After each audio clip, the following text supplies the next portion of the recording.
नमस्कार दोस्तों, मैं सुनीता, हिंदी विभाग राजासिंह महाविद्यालय सिवान से।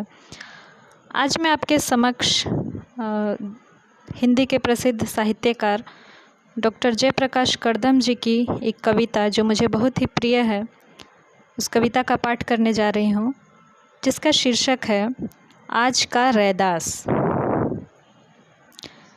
शहर में कॉलोनी, कॉलोनी में पार्क, पार्क के कोने पर सड़क के किनारे जूती गांठता रैदास। पास में बैठा है उसका 8 वर्ष का बेटा पूसन, फटे पुराने कपड़ों में लिपटा अपने कुल का भूषण। चाहता है वह खूब पढ़ना और पढ़ लिख कर आगे बढ़ना, लेकिन लील रही है उसे दारिद्र्य और दीनता, घर करती जा रही है उसके अंदर हीनता। यूँ उसका नाम सरकारी स्कूल में दर्ज है, लेकिन गरीब रैदास के लिए वहाँ का भी बड़ा खर्च है। इसलिए कभी किताब, कभी कॉपी और कभी कपड़ों के अभाव में नहीं जा पाता है पूसन प्राय स्कूल, और आ बैठता है अपने पिता के पास टाट की छाँव में।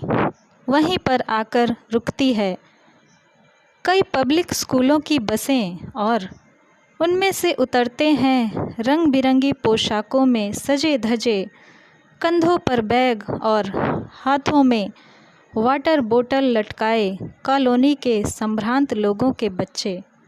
जीवन की सच्चाइयों से अनभिज्ञ पूसन मायूसी और दीनता से अंग्रेज़ी में किटिर पिटिर करते इन बच्चों को देखता है और अपने बाप से पूछता है, पिताजी क्यों नहीं बनाते तुम भी मेरे लिए इनके जैसे कपड़े, क्यों नहीं भेजते मुझे भी इन्हीं जैसे स्कूल।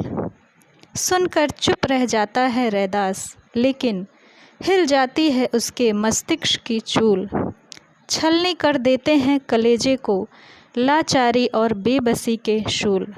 उसकी आँखों में भर आता है पानी और चुप्पी कहती है अभाव और उत्पीड़न की कहानी। उसके अंतर में उठती है एक टीस और विकल कर देती है वेदना, और विक्षिप्त होने लगती है उसकी सारी चेतना। किंग कर्तव्य विमूढ़ सा वह कभी हंसते खिलखिलाते और कीमती कपड़ों में चमचमाते इन सामंती बच्चों को, और कभी अपने पास बैठे चमड़े के टुकड़े, पॉलिश की डिबिया और ब्रशों को उलटते पुलटते अपने नंगे अधनंगे बेटे को देखता है।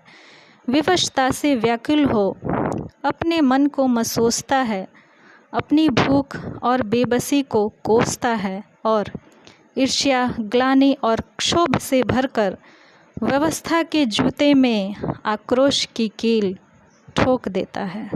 धन्यवाद।